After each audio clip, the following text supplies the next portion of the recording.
스승의 주일입니다. 참된 스승 되시는 예수님의 말씀을 따라 순종하는 하나님의 자녀 되시기를 기도합니다. 스승이라는 개념이 많이 사라진 시대입니다. 스승보다는 교사, 특별히 교사라는 명칭도 지식을 전달해주는 교사, 나의 지적 탐구와 갈등에 대한 정보를 제공해주는 사람 정도로 정리되는 게 이 시대의 교사이지 않은가 생각이 됩니다. 아마도 온라인 교육이 가능한 이유도, 심지어 온라인 예배를 수용하는 것이 가능했던 이유도 긍정적인 측면도 있겠으나, 한편으로 보면 이러한 분위기의 변화, 즉 사제지간과 같은 사람과 사람 간의 소통을 통한 관계가 덜 필요한 시대라, 오히려 불편하고 굳이 그렇게 만날 필요가 있겠는가라는 것이 보편화돼 버린 이 시대가 되다 보니 스승이라는 의미가 사실 별로 와닿지 않는 시대인 것 같습니다. 온라인의 발달로 인해 어느 때보다 많은 정보를 얻고 어느 시대보다 다양한 사람들과 시간과 공간의 제약을 넘어 교제하기는 하지만, 아이러니하게도 수많은 정보와 관계로 인해 사실 피곤하고 많은 사람들과의 교제가 있는 듯하나 어느 때보다 외롭고 고립되어져만 가는 현대인의 삶인 것을 우리는 내 스스로가 이 시대에 살아가는 사람으로 너무나 깊이 경험하며 살아가고 있습니다. 정보는 많은데 바른 길은 찾기 어려운 시대에 길이요, 진리요, 생명 되신 예수님을 따라가는 그런 지혜로운 성도 되시기를 부탁을 드립니다. 무엇보다 저와 여러분이 말씀을 알고 말씀대로 살고, 그리고 그 말씀 따라 가르치는 좋은 교사가 되어서 우리의 자녀들과 연약한 성도들을 아름답게 세워가는 스승이 많은 그런 시대로 회복되어지기를 바라면서, 우리는 오늘 예수님의 지상생애 이후, 즉 예수님의 승천 이후에 계속되는 복음의 역사를 기록하고 있는 사도행전의 말씀을 통해 이 땅의 성도가 살아갈 믿음의 여정에 대한 답을 얻고 그렇게 살아가기로 결단하는 은혜가 있는 귀한 예배의 시간 되기를 원합니다. 사도행전은 예수님의 승천 이후에 복음의 역사를 기록하고 있다 말씀을 드렸는데요. 이 복음의 내용이 무엇입니까? 예수. 이 복음이 향하고 있는 궁극적 종착적은 어디입니까? 땅끝. 이 역사를 이루실 주체는 성령이십니다. 그리고 우리는 성령의 능력과 도우심으로 복음을 위해 부름받은 증인인 것입니다. 모든 사도행전 설교에서, 그리고 모든 사도행전의 묵상을 통해 시종일관 유지되어야 할 지침입니다. 사도행전의 열쇠라고 할 수 있는 사도행전 1장 8절의 말씀을 중심으로 내가 증인된 자로 부름받았음을 고백하며 사도행전의 역사를 함께 볼 때 복음 증거자로 부름받은 확신과 사명을 회복하는 시간 되기를 바랍니다. 너희가 알 바 아니요. 우리 예수님은 진리가 아닌 것에 대해서는 매우 단호하셨습니다. 사랑하지 않기 때문이 아닙니다. 우리는 사랑이라는 것이 이해, 용서, 용납 맞습니다. 그러나 죄까지 이해하라는 것이 아닙니다. 죄를 용납하라는 얘기도 아닙니다. 정말 사랑한다면 그 죄를 버리게 하는 것이 참 사랑이겠지요. 신앙생활에 있어서 무엇이 바른 길인가? 이것은 단호하게 선포되어야 할 일이지, 여기는 종교 생활하는 것이 아닙니다. 종교 문화라는 것을 누리는 것도 아닙니다. 그러므로 우리는 주님의 말씀에 귀 기울여야 할 것입니다. 너희가 알 바 아니요. 이와 같이 말씀하신 예수님, 왜 이토록 단호하게 말씀하시는 것일까요? 이 말씀은 요한복음 21장 22절에 네가 무슨 상관이냐라는 예수님의 말씀을 생각하게 합니다. 베드로가 순교할 것을 말씀하신 예수님께서 그에게 주님을 따를 것을 명령하시는데요. 이에 베드로가 그를 보고 예수께 여짜오되 주님, 이 사람은 어떻게 되겠사옵나이까? 사랑하는 성도 여러분, 주님의 말씀을 들을 때 어떻게 하십니까? 주님의 말씀을 듣는 자 두 부류입니다. 하나, 따르는 것입니다. 또 다른 하나, 두리번 거리는 자입니다. 말씀을 들으니 두리번 거리는 거예요. 왜요? 이 사람도 하나 그렇게 두리번 거리는 거예요. 저 사람은 그럼 어떤 은혜를 누리나? 말씀을 드리고 두리번 거리는 거예요. 왜 내게만 이런 것을 요구하시는 것 같지?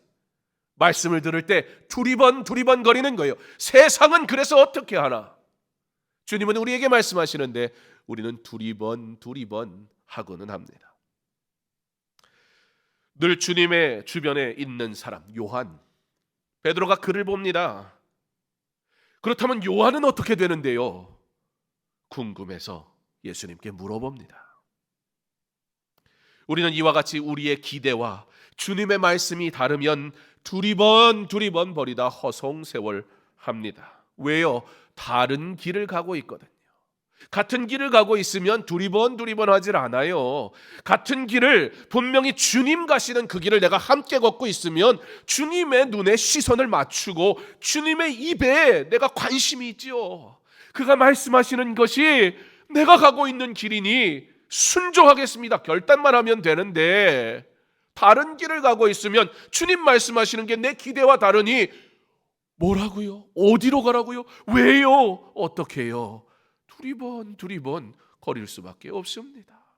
사랑하는 성도 여러분, 주님의 말씀을 들을 때 두리번 거리는 자입니까? 주님 따르겠습니다란 결단이 쉬운 자입니까?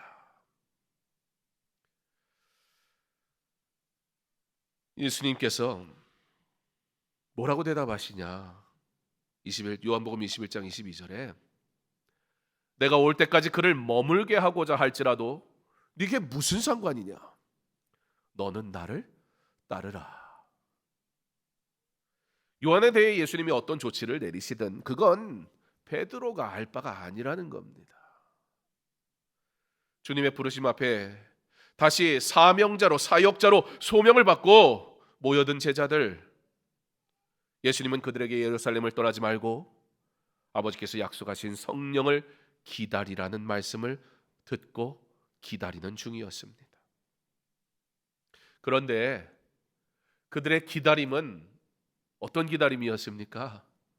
왜 이와 같은 질문이 나오고 왜 이와 같은 제한된 헌신을 보여지는 것일까요? 그들의 기다림은 곧 이스라엘의 해방까지의 기다림이었습니다. 자연스럽게 이스라엘 나라를 회복하심이 이때니까, 그러니까 질문하는 거예요. 하나님의 나라에 대한 무지로 인해 생긴 결과, 잘못된 방향 설정은 이와 같이 잘못된 질문을 만들게 됩니다. 제자들의 관심은 여전히 로마 제국의 식민 통치로부터 이스라엘의 정치적 해방에 있었습니다. 이 시대의 그리스도인의 관심이 이 세상 나라의 회복이라면 우리도 똑같지 않겠습니까? 무엇을 구하겠습니까? 무엇을 먹을까? 무엇을 입을까? 염려할 것입니다. 두리번 거릴 겁니다. 그러나 주님은 우리에게 말씀하시죠. 먼저 그의 나라와 그의 의를 구하라고. 방향 설정이 바르면 주님께 바르게 구하지만 방향 설정이 다르니 무엇을 먹을까 무엇을 입을까 세상의 것을 구할 수밖에 없습니다. 제자들만의 문제입니까? 오늘 우리가 주님 앞에 나와 무엇을 구하고 있는지요? 그런 그들을 향해 예수님께서 단호하게 말씀하십니다. 이스라엘의 회복은 다윗 왕조의 회복을 통해 지상에 국가적으로 정치적으로 그렇게 오는 것이 아니라는 겁니다. 예수님의 십자가 부활을 통해 그들의 기대와는 다르게 전혀 새로운 차원에서 실현되고 있음을 말씀하고 있습니다. 들을 수 있는 귀가 있기를 원합니다. 요한복음에서 베드로에게 하신 네게 무슨 상관이라는 말씀과 오늘 본문의 말씀인 사도행전에서 제자들에게 하신 너희가 알 바 아니요, 단순한 꾸짖음이 아닙니다. 그저 틀렸다는 얘기가 아닙니다. 다르다는 얘기입니다. 하나님의 나라에 대한 선포입니다. 피조물인 인간이 창조주이신 하나님을 믿고 사랑한다는 것은 인간이 창조주 고유의 영역을, 그분의 자유로우심을 인정하고 존중하는 것입니다. 하나님은 우리를 사랑하셔서 구원의 손길로 인도하시고 우리와 동행하셔서 갈 길을 예비하십니다. 우리를 그의 품에 안으시고 가장 좋은 것으로 허락하십니다. 그러나 한편으로 하나님은 영이시기 때문에 우리의 눈으로 볼 수 없고 우리의 손으로 만질 수도 없습니다. 초월적인 하나님께서는 우리의 한계를 넘어서 계시며 그런 우리에게 우리의 필요에 맞춰 우리의 언어의 한계 속에서 충실히 나타내시고 보이시며 필요한 만큼 알려주십니다. 하나님을 바르게 인식하는 것, 신앙의 굉장히 중요한 시작입니다. 오늘 하나님을 인식하지 않고 이 자리에 앉아 있는다면 예배가 드려질 수 없습니다. 하나님을 하나님으로 온전히 고백하지 않은 자가 이 자리에 앉아 있다고 예배 되어지는 것 아닙니다. 우리는 끊임없이 그 초월적인 하나님의 기적을, 이적을 요구하곤 합니다. 예, 하나님께서 그의 능력을 나타내 보이신다면 예수 믿기 얼마나 쉽습니까? 그렇지요. 내 남편, 내 아내, 내 자녀, 내 이웃, 내 부모, 그들에게 예수를 전하고 싶은데 왜 이토록 믿지 못하는 것일까? 우리 예수님이 그저 한번 놀라운 일을 보여주신다면 와, 깜짝 놀랄 텐데. 여러분, 그럼 예수님 믿을까요? 그러면 정말 예수님 믿을까요? 초월적인 하나님, 하나님 요 정도 말고요, 이왕 주시는 것 조금 드라마틱하게, 좀 있어 보이게, 멋지게. 와, 하나님이 진짜 이런 능력이 있으시구나. 우리 수준의 이상의 것으로 보여주신다면 속 시원할 것 같지 않습니까? 아니요. 여러분 하나님에 대해서 어떻게 생각하는 겁니까 도대체? 하나님이 여러분에게 기적이나 보여줘야 인정받는 그런 분이셔야 하는 겁니까? 도대체 내가 뭔데 누구이기에? 아니, 그보다 더 큰 문제가 있습니다, 여러분. 어찌 우리는 놀라운 기적에만 관심이 있을까요? 여러분, 하나님이 그의 위대하신 모습으로 온전히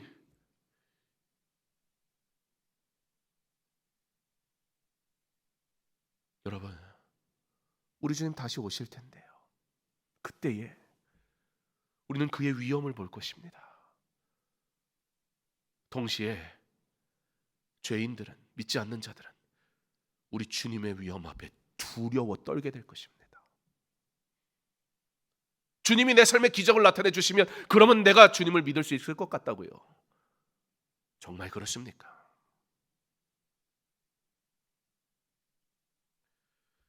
우리의 부족한 눈과 손과 지혜가 하나님의 모든 것을 보고 만지고 듣게 된다면 우리는 그 거룩하심 앞에 두려워 떨 것이며 감히 가까이 하지도 못할 것이고 숨이 막혀 버릴지 모릅니다.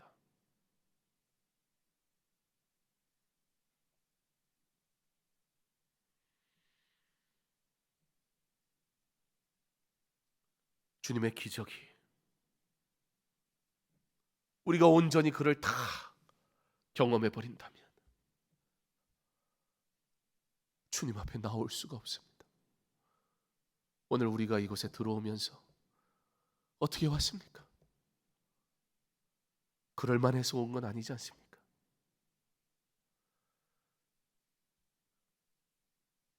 중환자실에 계신 성도님이 많이 심각하고 어렵다. 그래서 병원이 기독교 병원이기 때문에 목사가 중환자실에 들어오는 것 허락을 해주겠답니다. 며칠 전에 그래서 중환자실에 제가 다녀왔는데요. 대신 조건이 있답니다. 가서 코로나 검사 받고 오래요. 그리고 깨끗하면 들어가고,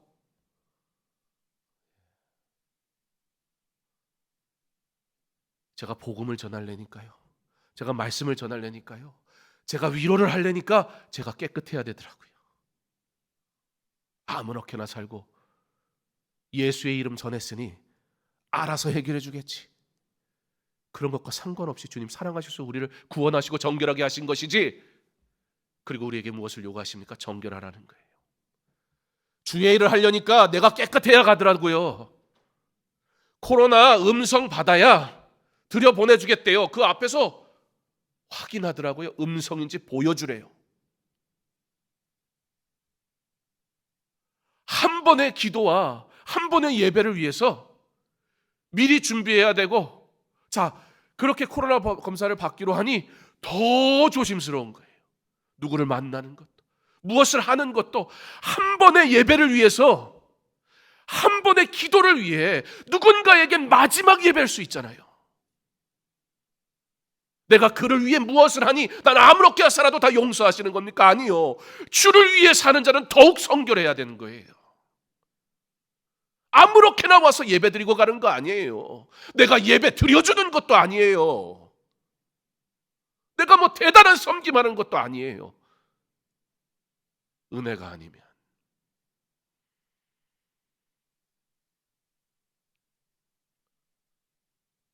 깨달은 게 많았어요.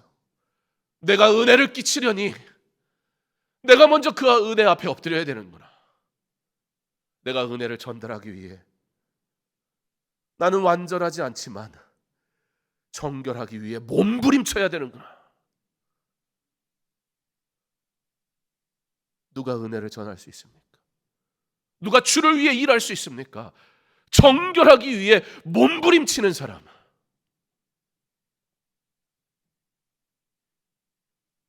제자들에게 그래서 성령의 능력을 주시겠다 말씀하시는 거예요. 무엇이 우리로 정결하게 합니까? 죄악된 세상 가운데 온갖 죄악된 생각으로 가득 찬 우리의 삶에 무엇이 우리로 정결하게 합니까? 교회에 코로나 검사 받고 음성인 사람만 나와라. 영적 바이러스 검사 받고 음성인 사람만 나와라. 그렇다면 도대체 이 자리에 누가 있을 수 있을까? 예배 드려줍니까? 내 시간 내준 겁니까? 종교 생활 하지 마십시오. 주말에 비가 온다고 해서, 예전에는 주말에 비가 옵니다 하면 아유, 성도들이 교회 오시기 참 어려울 텐데 걱정을 했습니다. 그런데요, 가만 생각을 해보니까요, 우리는요 그 정도 수준에서 걱정을 했더라고요. 무슨 얘기냐? 이제는 교회를 올 수 있냐 없느냐의 문제, 그런 생활을 하다 보니까 비가 오는 게 중요한 게 아니에요. 지금 비가 오니까 오늘 교회 갈까 말까, 그것도 걱정거리였다는 거예요. 어떤 때는. 그런데요, 지금은요 그런 건 걱정도 아니에요. 지금 비 오는 게 중요한 게 아니잖아요. 비가 와서 교회를 못 간다 이런 건 생각조차 하질 않아요. 오늘 교회 갈 수 있나? 교회에서는 또 뭐라고 문자 보내줄래나? 우리는요 문제가 해결돼야 문제가 해결되는 줄 알았는데요, 더 큰 문제가 있으니까 그런 건 문제도 아니더라고요. 무엇이 우리의 마음을 그렇게 괴롭게 하고 무엇이 도대체 주를 위해 사는데 그토록 방해가 되는 겁니까? 어떠한 은혜, 어떠한 기적 경험하면 주를 사랑하겠습니까? 은혜 주셔도 또 다른 문제 앞에 넘어져 버리는 우리의 연약함. 오직 하나님을 하나님으로 인정하는 자, 그가 예배할 수 있습니다. 성숙한 그리스도인은 하나님의 고유한 영역과 그의 자유로우심을 온전히 존중하며 내게 맡겨주신 영역에서 순종하며 그의 행하심을 기대하는 자. 문제가 없다는 게 아니에요. 기본이 다르다는 거예요. 여러분이 요구하는 것이 이루어지지 않을 수 있습니다. 그러나 하나님의 뜻은 이루어질 것입니다. 세상에 우리의 지식으로는 이해할 수 없는 것들이 너무 많을 것입니다. 그러나 하나님의 뜻은 반드시 이루어질 것입니다. 중요한 것은 무엇입니까? 우리의 믿음의 방향 설정이 어디로 되어져 있는가? 하나님의 거룩하신 일을 기대하고 그 일이 이루어지기를 고대하지 못한 채 여전히 제자들과 같이 세상의 것에 눈을 고정하고 잘못된 방향 설정을 하고 있으니 구하는 것이 잘못될 수밖에 없습니다. 목적지를 향해 그러므로 필요한 것은 무엇입니까? 제대로 된 방향 설정입니다. 그래서 예수님께서 제자들을 향해 지금 능력을 주시겠다 약속하시는 거예요. 그들의 잘못된 기대를 지금 바로잡고 계신 거예요. 오직 성령이 너희에게 임하시면 너희가 권능을 받고 라고 말씀하시며 능력 있는 자로 사용하시겠다 말씀하시는 거예요. 문제는 뭡니까?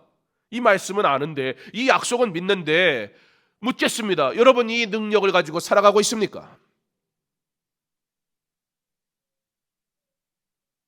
살아가지 못하는 정도가 아니라 도무지 이 능력이 무엇인지조차 모르지는 않습니까?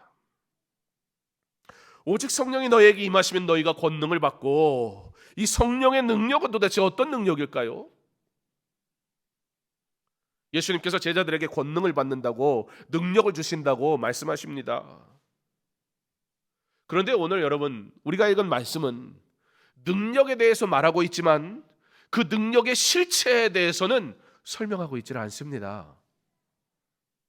다만 뭘 말씀하고 있어요? 능력이 주어지는 목적. 왜 이 능력이 주어지는가? 여러분 주의 은혜를 구하시지요? 물어봐야 됩니다. 이 은혜를 내가 구하는 이유가 무엇인지, 내가 이 은혜를 받아서 뭐 하려고 구하는지. 하나님께서 여러분에게 왜 은혜 주시기 원하십니까? 왜 하나님께서 여러분에게 복 주시기 원하십니까? 왜 하나님께서 여러분의 기도를 응답하시길 원하십니까? 왜? 그거 주시면 무엇 하시겠습니까? 아니, 주님은 우리에게 능력 주시는 이유는 이거다라고 명확하게 말씀하고 계십니다. 이는 복음, 이 복음이 예루살렘과 온 유대와 사마리아와 땅끝까지 이르게 되는 일과 관계 있다. 능력이 말입니다. 주께서 저와 여러분에게 은혜 베푸시기 원합니다. 주께서 저와 여러분의 기도를 응답하시길 원합니다. 그러면 우리는 한 가지만 하면 됩니다. 응답하신 이유, 은혜 주신 이유, 그 목적대로 살면 됩니다.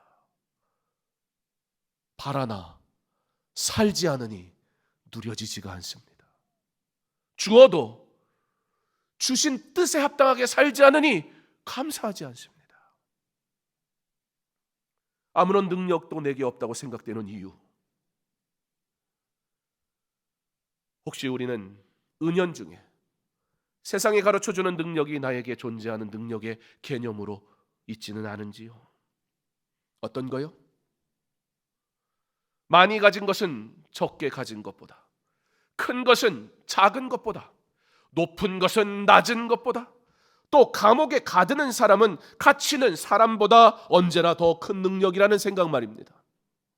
죽이는 사람은 죽는 사람보다 언제나 더 힘이 있다고 믿는 그 생각 말입니다. 이것이 능력에 대한 우리의 일반적인 개념입니다. 주님이 말씀하신 능력이 그런 능력일까요? 사도행전 1장 8절의 말씀은 능력에 대한 실체가 아닌 능력이 주어지는 목적이 기록되었다 말씀드렸는데요. 그렇다면 그 실체는 어디에 있는 것일까요? 사도행전 전체의 기록입니다. 1장 8절 사도행전의 핵심적인 이 말씀은 지금 그 능력의 목적을 설명하며 그 실체를 어디에서 보여주고 있냐? 사도행전 전체에서요. 사도들과 다른 초대교회 지도자들을 통해 그의 성령으로 역사하시는 주 예수 그리스도의 계속적인 행적, 그리고 우리는 무엇을 봅니까? 우리가 생각하는 능력과는 정반대의 능력이라는 사실을 알게 됩니다. 성령의 능력을 받은 사도들의 기록을 보면 어떠합니까? 뭐라고 써있지요? 그들의 눈을 한번 크게 뜨면 사람들이 나 자빠지던가요? 손을 펴면 날아오던 돌들이, 나를 향해 날아오던 돌들이 갑자기 방향을 바꿔서 던진 사람 이마에 그냥 콱 하고 박히면 속은 시원할 텐데 그러던가요? 슈퍼맨 영화는 그래서 재밌는 거잖아요. 짜릿하잖아요.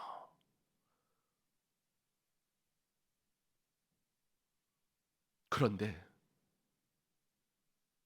어떤 능력입니까? 오히려 때리면 어떻게 하고요? 맞고. 어떻게 뒤에 앉은 사람이 앞에 있는 사람 뒤통수 한 대 좀 때려볼까요? 같이 예배 드리는 사람도 그러면 신경질 날걸요? 진짜로 하면 안 돼. 갑자기 동생 뒤통수를 그렇게 의미 있게 쳐다보면.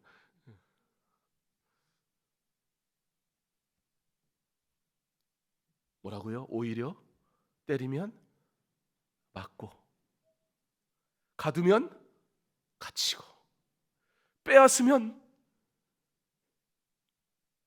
나머지까지 다 주고, 끌려가면 질질 끌려가고. 여러분, 이게 가능합니까? 이게 가능합니까? 그런데 우리 주님이 이게 가능하다 말씀하시는 거예요. 오직 성령이 너희에게 임하시면 너희가 권능을 받고 놀라운 일을 하게 될 것이라는 것. 아니요, 목사님, 아니 사도행전에 어디 그런 기록만 있습니까? 은과 금은 내게 없지만 내게 있는 것으로 내게 주노니 곧 나사렛 예수 그리스도의 이름으로 일어나 걸으라. 말만 해도 성전 미문에 걸을 수 없어 구걸하던 인생이 벌떡 일어나서 찬양하지 않았습니까? 그게 문제예요. 우리 보고 싶은 것만 봐요. 보이는 것만 봐요. 진짜를 못 봐요. 여러분, 그래서 어떻게 됐습니까? 베드로가요, 성전 비문에 있는 사람 고쳐줘서, 그래서 그 사람이 예수 믿고 부활의 예수 그리스도를 찬양하니 어떻게 됐습니까? 그것 때문에 꼬투리 잡혀서 베드로가 끌려간 거예요. 옥에 갇힌 거예요. 그런데 어찌하더라? 기뻐하더라. 그런데 어떻게 하더라? 기도하더라. 이것이 능력이라는 거예요. 언제까지 기적을 바라보다가 때를 놓치겠습니까? 어떤 기적, 어느 정도의 기도의 응답이면 주를 위해 목숨도 바치겠습니까? 어떻게 바칩니까? 이제 받았는데 그거 누려야지. 무엇이 능력이라는 겁니까? 은과 금은 내게 없어도, 이 믿음의 고백이 능력입니다. 내게 있는 것으로 내게 주노니 곧 나사렛 예수 그리스도. 나는 이 이름이면 된다. 그러므로 이 이름 때문에 내가 당할 고난도 나는 기뻐한다. 성령께서 약속하신 능력, 바로 어떤 상황에서도 주님을 사랑하는 것, 어떤 상황에서도 복음의 절대 능력을 믿는 것, 어떤 상황에서도 예배하고 어떤 상황에서도 복음을 증거하는 증인된 삶을 결코 포기하지 않는 것, 성령의 능력이 아니고서야 어찌 이와 같은 일을 행할 수 있단 말입니까? 누구나 와서 앉아 있을 수 있습니다. 누구나 와서 예배드린 척은 할 수 있습니다. 그러나 누구나 은혜를 누리는 것은 아닙니다. 하나님을 하나님으로 인정하는 자, 예수를 나의 구주로 고백하는 그가 오늘 이곳에서 주님 앞에 온전한 예배드리는 겁니다. 일은 할 수 있습니다. 그럴싸한 타이틀도 얻을 수 있습니다. 그러나 그가 하나님의 일꾼인 건 스스로 합니다. 왜 이곳에 있습니까? 무엇을 위해 있습니까? 어떤 능력을 원하며 어떤 능력이 내게 없어 할 수 없는 것입니까? 사도행전은 제목과 같이 우리에게 무엇을 하라고 명령하기보다는 그 실체를 보여주므로 무엇을 행해야 하는지 가르쳐주고 있습니다. 사도행전은 우리가 기대한 능력을 보여주지 않습니다. 그것을 능력이라고 말하지도 않습니다. 그렇기에 세상의 가치에서 예수를 바라보면 실망하는 겁니다. 그러나 예수를 온전히 바라보는 성도는 그의 삶을 통해 진정한 능력이 무엇이며 그 능력으로 하나님이 어떻게 영광 받으시는지, 또한 참 능력자로 살아가는 기쁨이 무엇인지 날마다 경험하며 살아가게 될 것입니다. 사랑하는 성도 여러분, 우리를 부르시고 능력 주시겠다 약속하신 성령께서 그 능력의 실체를 경험하도록 이제 행동하라 명령하십니다. 기적을 기다리다 때를 놓치지 마십시오. 기적을 보여주면 움직이겠다 말하다 주저 두리번 거리는 인생 되지 않기를 원합니다.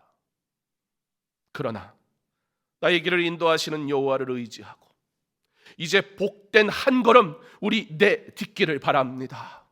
사도행전 이 제목처럼 한 걸음을 내딛는 저와 여러분이 계속해서 써내려가는 사도행전 되어야 할 것입니다.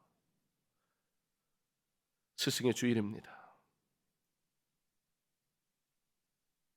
요한이 어떻게 되든 네가 무슨 상관이냐, 너는 나를 따르라. 주님을 나의 스승으로 온전히 고백하기를, 그러므로 따르기로 결단하는 믿음의 한 걸음이 오늘 이 시간부터 온전히 시작되기를, 그러므로 주님이 기뻐하시는 사도행전의 기록을 계속 써 내려가는 주의 제자, 저와 여러분 될 수 있기를 주님의 이름으로 축원합니다.